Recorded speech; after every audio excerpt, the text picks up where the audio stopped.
On my honor, I will never betray my badge, my integrity, my character, or the public trust. I will always have the courage to hold myself and others accountable for their actions.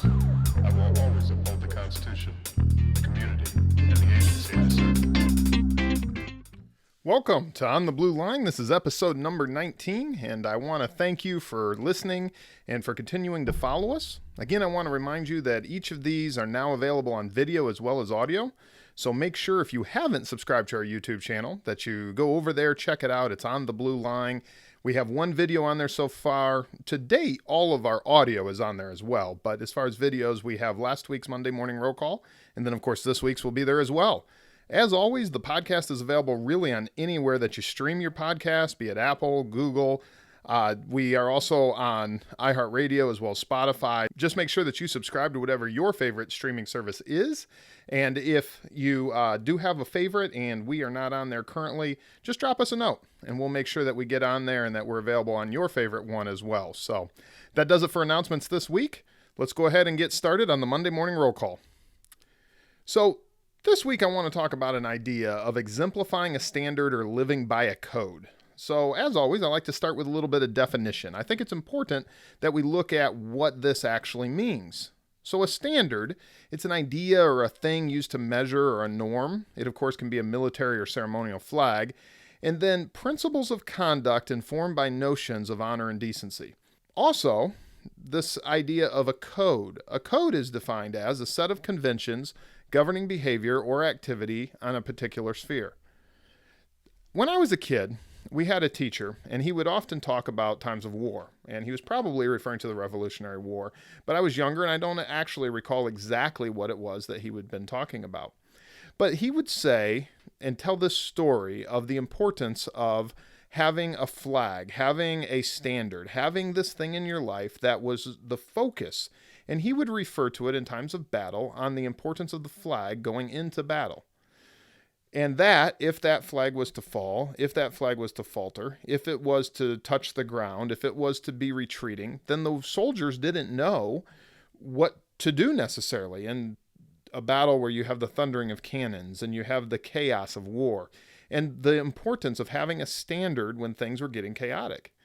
Well, years later, I would watch the movie The Patriot with Mel Gibson. And if you've never seen it, it's one of my favorites, but it depicts the Revolutionary War. And at first, he doesn't really want to go into battle, and then it touches home. I don't want to give it away if you haven't seen it. It's a great film to go back and watch from, I believe, the 90s. But in there, there's this scene, and the scene is available on YouTube, so I'm going to link it up in our show notes. But there's this battle scene. And it's not going as planned, as most battles never do. And the call for retreat is being called, and the flag bearer, the color bearer, the standard bearer, is seen retreating with the colors. He's got them in hand as the enemy's coming up behind him. So the character, played by Mel Gibson, what does he do? Well, he doesn't go on the offensive necessarily, not in a Rambo style, or just starts attacking. No, he runs towards that standard, the flag, because he knows the importance of having that and charging forward. So he runs towards that standard and he takes it from the standard bearer and yelling, "No retreat," he takes the colors and continues to charge towards the enemy. His fellow soldiers, they see this and they start rallying around the flag and they too charge, pushing forward into the battle. And then there's a moment, a pause where this flag, here's Mel Gibson at the top of this hill and he's waving the flag and there's ruins in the background and the music is playing loudly at this point. And the men who are acting as though they were defeated moments later, they're now rallying behind this standard. And this becomes the turning point in the battle and they charge forward. You know, during the Civil War, these types of stories also came up. In fact, there's a whole thing by the National Park Service called Rally Around the Flag Boys. And it talks about how the battles of the Civil War were fought in noise and chaos, cannons thundering, the lines that would move across the landscape, and they would engage at different points as they moved as a regiment. Well, there were very few things as important to the Civil War soldier as his regiment, because regiments were often organized in a variety of ways and around different themes. They could be organized geographically. They could come out of your city neighborhood, congressional districts, counties, regions. So it was kind of home. There was a teacher's regiment, a lead miners regiment. There were ethnic regiments, and there were regiments recruited around corps of volunteer firemen because the regiment was the center of the soldier's life. He identified with it. Then there would be a flag, And that flag had the ideals and the honor of the regiment were embodied within. It represented home. It represented this part of them. The flag was a symbol of the regiment. When a regiment was being mustered in a particular town, the women of the area would often join together and they would make the unit's colors. And then the completed flag would be presented to the regiment during an elaborate ceremony. And to the homesick soldier who was far away from home and engaged in this most terrifying episode of his life, those regimental colors were a concrete reminder of their home life and their family, their mothers, their wives, and their sisters who helped make this flag. The flag also, the colors, also were important on the battlefield. It was important in guiding the troops, getting the troops to where they needed to be. You got to remember, with scores of regiment, thousands of men involved in the chaos and confusion of battle, the flags would serve as a way of keeping these units together. A soldier who might be separated from his regiment could look for the unit's colors to be reunited with his regiment. The colors were carried by a soldier known as the color bearer, and he would be charged with carrying the flag and keeping it aloft for others to follow. This was a very important position. It was also a very dangerous position because the enemy knew what they needed to do was take out the standard bearer. There's one quote in this article, and it's a great article, but a young color bearer prior to the First Battle of Manassas, he wrote home saying, "I have a position just under the flag, and woe be to the Yankee who tries to take it from me, for we've sworn to preserve it, or to perish beneath its folds. What a glorious death." That letter, that note, would talk about the importance and what it meant for them to see this flag and to know that that flag represented home and represented what they were there, the duty that they were there to fight for and to follow through in. So the flag and the standard, it gave direction in times of turmoil. It provided comfort, reminding the soldier of home and of his center, of what really mattered. And that's what I want. That's the lesson that I want you to think about this week as we go through Monday Morning Roll Call, as we think about what we have coming up in the week ahead. What are the principles of conduct that govern your life, that the standard of your life represents? In other words, what are your non-negotiables? What are the things that serve both as a reminder of who you are and where you come from, but they help to serve as a compass in the confusion and the craziness of life? See, that's the thing. Life is going to become confusing. The fog of war is going to envelop you. What you do in that moment to cling on to, what are those actions that are so core to who you are that in times of distress, it's what naturally comes to define you? See, these can be different for everyone, and you have to spend time defining yours. In fact, my challenge to you is to take time to codify it, to write it down. These are my non-negotiables. This is what I believe. This is what core to who I am. Because the more ingrained those are in your day-to-day life, then when you reach times of turmoil, when things aren't going the way they should be going, when times are tough, you're going to have these to fall back on. And when you're faced with decisions where there's a clear ethical dilemma, which is very core to law enforcement, you're going to know the right decision to make. See, these can be different for everyone, and you have to spend time defining yours. For me, these are core actions that I believe should be reflective and core to who you are. They're actions that I try to develop.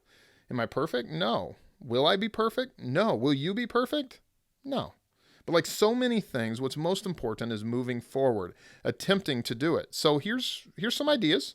I just want to give you a few principles of conduct, a few set of conventions governing behavior that I think are important, and they're ones that I try to exemplify in my life, and I hope that you'll find them useful in yours.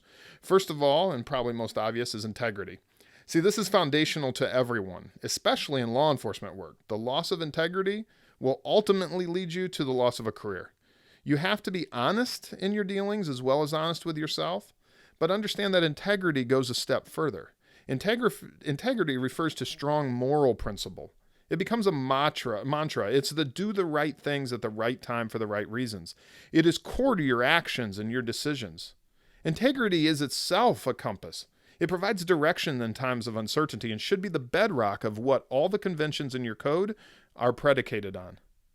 So then another one would be courage. If you go back and you listen to Monday Morning Roll Call, episode 13, in there I talked about the importance of courage. But courage is the strength to go forward in the face of uncertainty.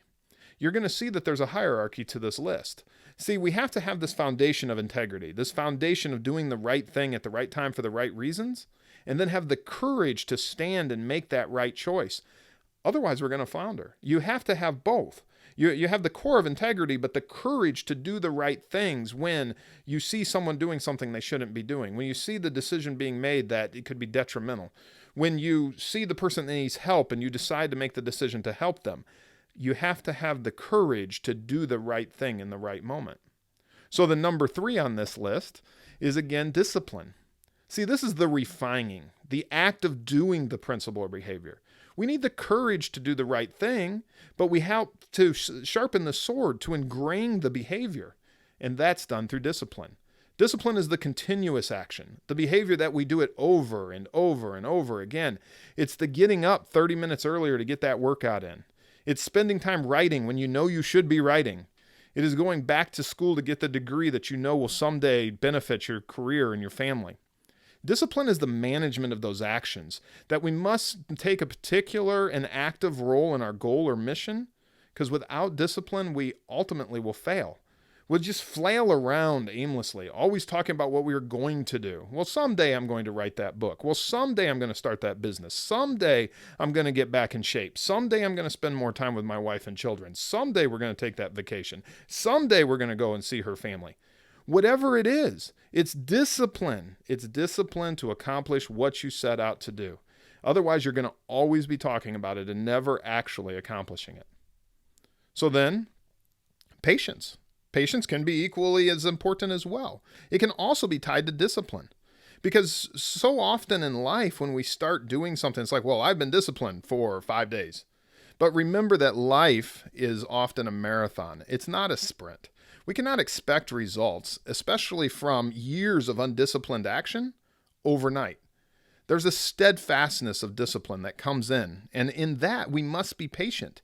It's the doctor telling you when you tell them you want to lose weight that you can't expect to lose it all overnight because you didn't gain it all overnight. It was months, maybe years, maybe a lifetime of poor choices that brought you to this point. It will now take patience as a discipline to yourself for months, years, maybe a lifetime of right choices to get back to where you should be. We have to accept that things happen in due time, and that is why patience becomes such an important bedrock in our code, because it reminds us that we have to stay the course, and that over time we will see the fruits of long-term disciplined behavior. So then lastly, one other core principle to consider is that of gratitude. We have to be thankful. It's not only showing gratitude to others, but being thankful for the opportunities that we have. The fact that we can achieve many of the things we want in this life if we are willing to live by this code. We live in a time of unprecedented health and wealth. We are truly blessed, and we so often forget this fundamental concept. We must be grateful, thankful, appreciative, and we also must show gratitude to others. Remember, any time that you've achieved success of any type, be it in your career, your household, some side project, there's usually a group of supporters, usually a group of cheerleaders, and they've helped you to get to where you are. Those are the family members that stood by you, the friend who called you late at night to regularly cheer you on, the boss who molded you into who you became.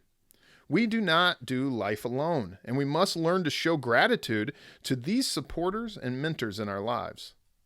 So here, these are just 5 ideas. These are 5 that I think are very important, but you have to define your own list. These are just a few of my non-negotiables, and there's certainly more, and there's certainly different ones that could be added. The biggest part is that you have to know your standard, your code, and then develop it in your own life.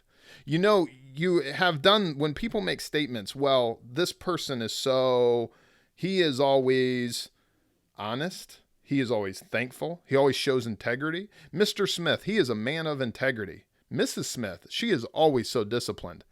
That's when you know that you're actually living by a code. Others are seeing it. Others are saying that defines that person. So I hope that this gives you some encouragement, that you begin to live by a code, live by a standard, and it gives you something to think about in this week ahead of us. And I encourage you to develop a code of conduct in your own life and to raise the standard as we charge forward into this battle known as life. So that does it for this week. I hope to see you next week at Roll Call, and in the meantime, I will see you out there on the blue line.